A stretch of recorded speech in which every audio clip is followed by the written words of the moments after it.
인자와 궁율이 무궁하심으로라는 제목으로 말씀을 증거하도록 하겠습니다.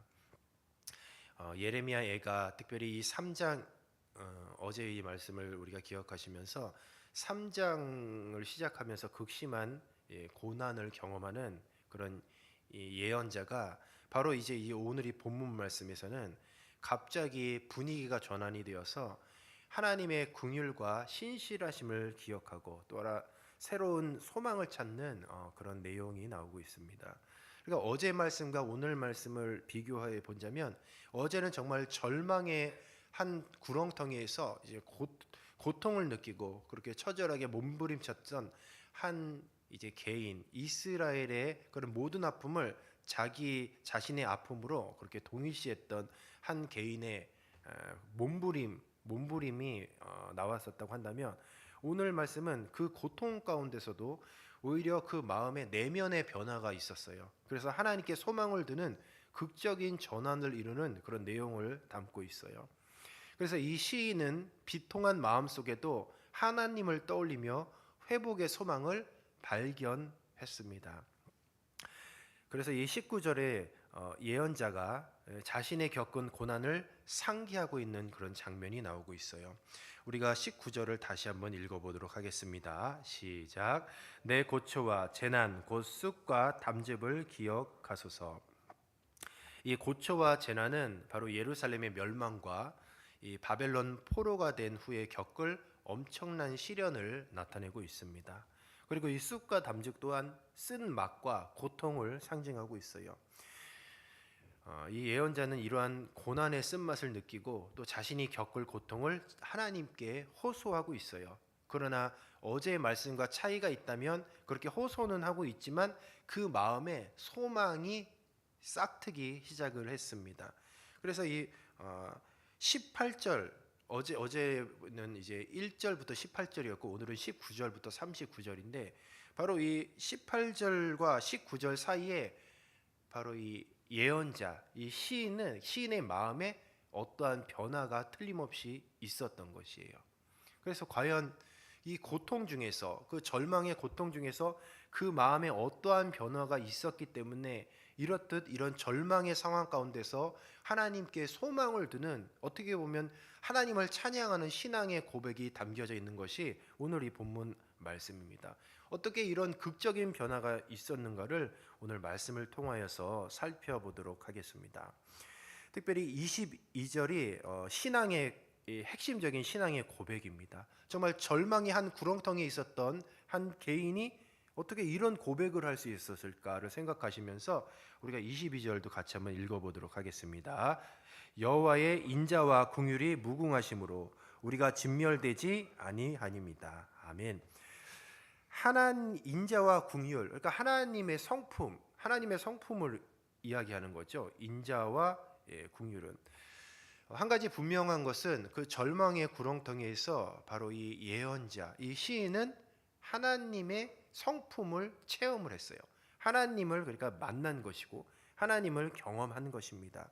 여기서 이 인자는 헤세드라는 단어를 많이 들어보셨을 거예요. 구약 성경에 하나님의 성품을 반영하는 그런 대표적인 단어입니다. 이 헤세드가 여러 가지 뜻으로도 번역이 되는데 인자란 뜻으로도 굉장히 많이 번역이 돼요. 근데 이 뜻은 이 언약이라는 내용이 포함이 돼요. 그러니까 하나님께서 언약 백성들에게 변치 않는 사랑을 보여주신다는 그런 의미를 갖고 있습니다. 하나님의 백성이라는 것은 결국 하나님과 그 백성 간의 언약의 관계예요. 근데 그 언약이 인간은 그 언약, 하나님의 백성은 계속해서 하나님의 말씀에 불순종함으로써 그 언약을 깨트림에도 불구하고 하나님께서 스스로 내뱉은 그 언약을 통하여서 하나님은 그 언약을 계속해서 지키신다는 거죠. 그래서 그 언약을 지키시고 또 긍휼이라는 그런 하나님의 또 성품이 있어요.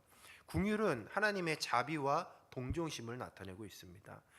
하나님께서는 하나님의 백성, 계속 불순종하는 그 백성을 통하여서 항상 인자한 마음으로 그리고 긍휼한 마음을 통하여서 자신의 백성을 심판하시면서도 그들을 완전히 멸망시키지 않는 이유가 바로 하나님의 이런 성품, 인자와 긍휼 때문이에요. 그래서 지금 이스라엘은 하나님의 심판을 받았지만 하나님의 이 긍휼하심으로 인하여서 완전히 소멸되지 않았음을 이 예언자가 깨달은 것이죠. 이런 절망 가운데서도 하나님의 성품을 체험을 한 거예요.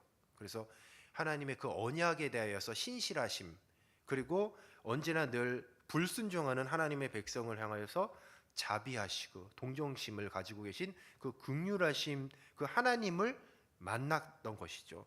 그래서 비록 지금 예루살렘 성이 완전히 멸망하고 무너지고, 그리고 모든 백성들이, 대부분의 많은 백성들이 바벨론의 포로로 끌려갔을지지만 여전히 하나님은 인자하시고 긍휼하시기 때문에 하나님은 이 하나님의 백성 이스라엘을 버리지 아니하실 거라는 그런 확신을 갖고 있었던 것이고, 그 마음, 그러니까 하나님의 그 성품에 대한 믿음, 신뢰가 생겨서 이제는 그 마음에 소망이 자리 잡게 되었던 것이죠. 그래서 이런 하나님의 성품을 경험하고 하나님을 체험한 자에게는 어떠한 이제 그 삶의 모습이 나타나느냐, 우리가 25절에서 26절을 같이 한번 읽어보도록 하겠습니다. 25절에서 26절입니다. 시작. 기다리는 자들에게나 구하는 영혼에게 여호와는 선하시도다. 사람이 여호와의 구원을 바라고 잠잠히 기다림이 좋도다. 아멘. 자, 하나님의 성품을 체험을 했고 이제 하나님을 신뢰하게 된다면 이제 소망을 붙잡고 이제는 어떻게 할 수 있느냐? 잠잠히 기다릴 수가 있는 거예요. 이 잠잠히 기다린다라는 것이 아무것도 안 하는 것이 아닙니다. 하나님이 하실 것을 확실히 믿고, 어차피 내 힘으로 될 일이 없어요. 내 능력으로 이게 회복이 불가능해요. 그러나 하나님이 하실 일을 믿고 하나님이 하실 일을 기대하며 잠잠히 기다리는 것. 그래서 그 자리를 지킨다는 것은, 이것은 그냥 아무것도 안 하는 것이 아니라 대단한 믿음이에요. 어떤 어려움과 정말 고난과 절망 속에서도 믿음의 자리를 지킨다는 것은, 그것은 결국 믿음의 행위인 것이죠. 그 끝내는 하나님께서 일하실 것을 기대하면서 계속해서 믿음의 자리를 지키는 것이요. 결국 믿음이란 처해진 절망의 상황에서 충분한 설명이 없을 때조차, 그러니까 내가 처해진 상황이 설명이 되지 않아요. 이해가 안 돼요. 그럼에도 불구하고 하나님을 신뢰하며 그 자리를 지키는 것이 바로 믿음인 줄로 믿습니다. 자신의 질문에 답을 얻지 못해요. 우리가 보통 이제 고난이 처하고, 그러니까 이 고난은 정말 절망 같은 고난이에요. 갑자기 우리 인생을 살다 보면 헤어나올 수 없는 절망의 늪에 빠질 때가 있어요. 그러면 우리가 질문을 하는 거죠. 하나님께. 하나님, 도대체 이 일이 왜 왔습니까? 이 일이 어떻게 된 겁니까? 어떻게 해결해야 됩니까? 이런 질문을 하나님께 합니다. 그러나 대답을 얻지 못할 경우가 더 많아요. 이 문제가 있는데 이게 어디서부터 출발된 건지도 모르고, 어디서부터 시작된 건지도 모르고, 어떻게 해결할지도 모르고, 그냥 막막한 거예요. 그리고 해결할 능력도 없고, 그러니까 계속해서 질문을 던지지만 그 질문에 여전히 하나님은 침묵하는 것처럼 느껴지는 거죠. 그래서 그 고통에 대해서 부당하다고 여겨지는 거죠. 이런 부당한 고통의 그런 이유에 대해서 우리가 계속 질문을 해요. 근데 침묵으로 답을 주실 경우가 더 많이 있습니다. 우리는 너무 작은 머리로, 그리고 이 좁은 마음으로 하나님의 뜻을 이해할 수 없다는 사실을 인정해야 돼요. 그리고 자신이 이해하지 못하는 그런 문제 가운데서도 기다릴 줄 알아야 되는 것이에요. 이 기다리는 마음이 굉장히 중요합니다. 이것은 믿음이 있기 때문에, 하나님을 신뢰하기 때문에 가능한 것이죠. 하나님을 신뢰하지 않으면 이 고난의 절망 가운데서 튀어져 나가요. 믿음의 자리고 뭐가 없습니다. 그냥 신앙이고 뭐가 없어요. 그분을 신뢰하지 않기 때문에 튀어져 나가는 거예요. 믿음의 자리를 버리고 예배의 자리를 버리고 신앙의 자리에서 이탈하게 되는 것이에요.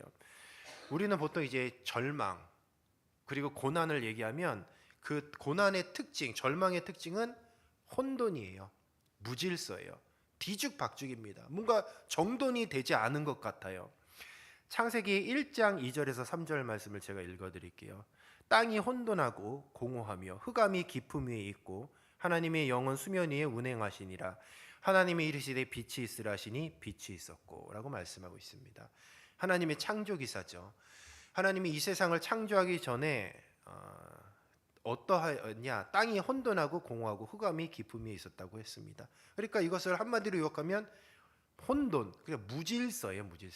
무질서한 가운데에 하나님께서 빛이 있으라라고 말씀하시고 그때부터 이제 세상을 창조하신 거죠, 말씀으로. 그런데 이 빛이 있은 후부터 무엇이 생겼냐? 빛과 어둠이 나눠졌죠. 이것은 무엇을 의미하냐면 바로 질서를 만드셨어요, 하나님께서. 하나님은 어떤 분이시냐? 뒤죽박죽 같은 그런 혼돈, 그런 무질서 가운데서 항상 질서를 만드시는 분이에요. 그러니까 뭔가 정돈되지 않은 그런 것 같은데 그 가운데에 하나님이 계시다라는 것은 그 가운데서도 질서가 있다는 거죠. 하나님이 이르시되 빛이 있으라 하시니 빛이 있었어요. 그러니까 하나님은 혼돈 가운데서 빛으로 질서를 만드셨습니다. 그런데 이런 하나님의 창조를 만드셨던 이런 것들도 하나님의 어떤 성품을 반영하는 것이요. 하나님은 어떠한 분이시냐? 무질서의 하나님이 아닙니다. 하나님은 질서의 하나님인 줄로 믿습니다. 그렇다면 우리가 이렇게 처한 상황, 이 절망적인 이 고통 속에서, 고통은 우리가 느끼는 것은 뭐냐? 무질서를 느껴요. 뒤죽박죽이에요. 정신이 하나도 없습니다. 그런데 이런 무질서, 그리고 여러 가지 많은 수많은 갈등 등이 있잖아요. 그런데 하나님께서 이런 갈등, 그런 갈등들을, 그리고 아픔들을 허용하셨어요. 그분이 누구시냐? 하나님이시라는 거죠. 그러니까 하나님은 우리 인생 가운데에, 고통 가운데에 갈등이 있습니다. 그런데 자세히 들여다보면 그 갈등에도, 그리고 그 고통에도 반드시 한계라는 질서를 주님께서 심어주셨어요. 우리가 뒤죽박죽인 것 같고 정말 정신이 없는 것 같고 뭔가 해결할 기미가 보이지 않는 그런 무질서 같은 고통 속에서도 하나님은 눈에 보이지 않지만 그 가운데 질서를 만들어 놓으셨던 거죠. 고통과 아픔이 막 활동하는 우리가 그런 공간에서 우리가 살고 있지만 하나님은 어떠한 질서를 만드셨냐? 인자와 긍휼이라는 질서를 만드셨어요. 그리고 그 질서는 결단코 흐트러지지 않는 거죠. 오늘 시인이 절망이라는 그 마음의 내면의 무질서 가운데에 하나님의 인자와 긍휼을 발견했어요. 그러니까 그때부터 마음이 정돈이 되는 거죠. 비록 예루살렘 성이 멸망하고 그리고 바벨론의 포로로 다 잡혀갔고 정말 완전히 인생이 곤두박질 치고 모든 것이 다 뒤죽박죽 된 것 같은데 가만히 보니까 하나님의 그 선명한, 하나님의 정하신 하나님의 그 성품, 하나님의 긍휼하심과 인자하심이라는 질서가 보이기 시작을 한 것이죠. 그래서 소망을 붙잡을 수 있었던 것이고 바로 그 하나님의 질서를 발견했고 바로 그것을 신뢰하게 되었던 거예요. 그래서 절망 가운데에 기다릴 수 있는 힘을 얻게 되었던 것이죠. 우리가 기도를 하는데 보통 절망 가운데 기도를 하잖아요. 근데 기도를 하는데 기도하면 가장 중요한 거, 중요하게 생각하는 게 뭐라고 생각하십니까? 기도하면 가장 우리가 생각할 때 중요하게 여기는 것은 기도 응답이죠. 그러니까 기도하면 기도 응답을 제일 중요하게 생각을 해요. 기도 응답이 중요하다고 생각하는 거죠. 그런데 이 원리를 한번 잘 생각해 보십시오. 만약에 달이 떴어요. 근데 손가락으로 달을 이렇게 가리켜 봅니다. 근데 이 이미지를 기도라고 생각해 본다면 기도 응답은 뭐냐? 이 손가락이에요, 손가락. 기도 응답은 손가락. 기도 응답으로 이제 문제를 해결하는 것보다 더 중요한 것이 있어요. 바로 이 손가락이 무엇을 가리킵니까? 제가 아까 뭘 가리킨다고 했죠? 달을 가리킨다고 했죠. 근데 그 달이 무엇이라고 생각을 하십니까? 그 달은 하나님이세요, 하나님. 우리가 정말 기도하면서 중요하게 생각하는 것은 기도 응답이 아니에요. 뭐냐? 그럼 손가락이에요, 손가락. 기도 응답은 결국. 근데 손가락이 무엇을 가리키냐가 더 중요한 거죠. 손가락이 무엇을 가리키죠? 하나님을 가리키잖아요. 하나님께서는 기도 응답을 통해서 결국 누구를 찾기를 원하고 누구를 만나기를 원하냐? 하나님을 찾기를 원하는 거예요. 하나님을 발견하기를 원하는 거죠. 그래서 기도 응답으로 문제를 해결하는 것보다 더 중요한 것이 있어요. 바로 그 기도를 통해서 하나님을 찾아가는 것이 더 중요한 거예요. 그 손가락은 하나님을 가리키는 거예요. 그래서 하나님의 임재를 경험하고 하나님과 교제하는 것이 기도 응답보다 더 중요한 줄로 믿습니다. 그래서 우리가 기도해서 무엇을 받으려고만 해요. 이것이 무엇이냐면 손가락만 본 것이죠. 그런데 우리가 그 손가락 그러니까 기도 응답을 통해서 우리가 기도 응답을 받았어요. 근데 그 응답을 통해서는 우리의 삶이 변화되지 않아요. 그리고 우리는 온전한 행복이 지속될 수가 없습니다. 그냥 기도 응답은 임시적인 거예요. 또 다른 문제가 또 발생이 된다는 거죠. 결국 기도를 통해서 그리고 그 기도 응답을 통해서 그렇게 기도가 응답되게 하신 하나님을 발견하는 것이 더 중요한 것이에요. 우리가 살아가는데 좋은 일이 있죠. 나쁜 일도 있습니다. 또 기도로 본다면 기도 응답이 잘 되는 것도 있어요. 근데 응답이 안 되는 것도 있습니다. 근데 기도 응답만 바라보면 그 응답의 여부에 따라서 좌절하게 돼요. 낙담하게 돼요. 그런데 응답이 잘 되는 것도 결국 하나님을 가리키는 거고 응답이 못 되는 것도 결국 하나님을 가르치는 거예요. 그러니까 달을 봐야 되는 거지 우리는 맨날 손가락만 보고 있는 거죠. 그러니까 고통 가운데서 그래서 기도 응답만 바라본다고 하면 아무 문제가 해결되지 않아요. 실질적으로 이 예언자의 그러니까 기도를 했는데 기도가 응답이 됐나요? 여전히 예루살렘 성은 무너져 있고 바벨론은 지금 70년 동안 포로로 잡혀갈 것이라고 하나님께서 말씀하지 않았습니까? 결국 기도가 응답되지는 않았어요.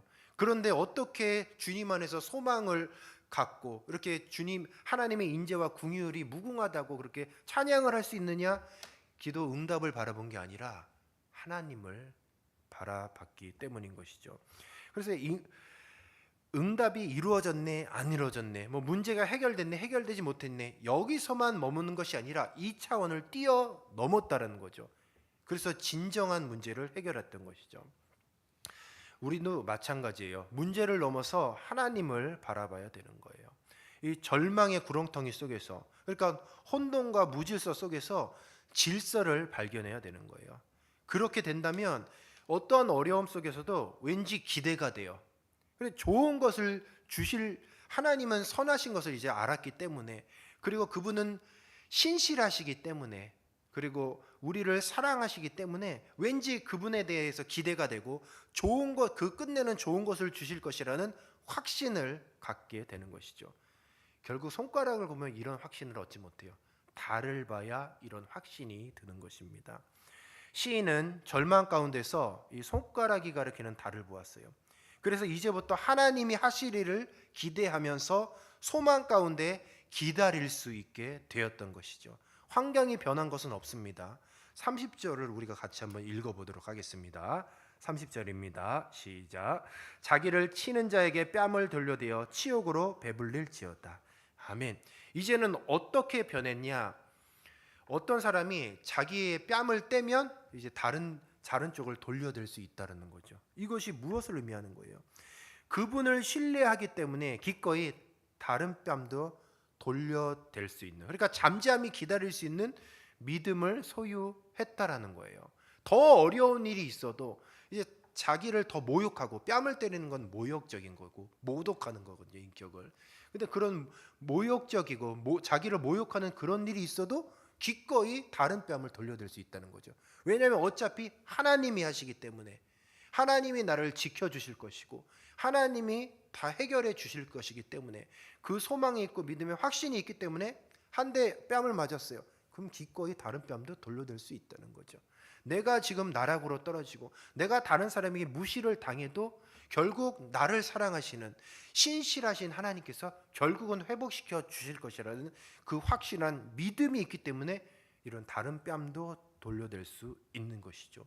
저와 여러분도 이런 믿음을 소유하시기를 주님의 이름으로 축복합니다. 말씀을 정리하도록 하겠습니다. 이 절망은 혼돈과 같은 무질서예요. 근데 그 가운데 하나님의 긍휼과 자비라는 질서를 발견한다면 오늘 이 선지자와 같이 이 시인과 같이 절망 가운데에서 하나님께 소망을 두는 극적인 변화가 바로 저와 여러분의 삶에 있을 줄로 믿습니다. 이런 복을 누리시기를 주님의 이름으로 축복합니다. 이 시간 우리가 말씀 붙잡고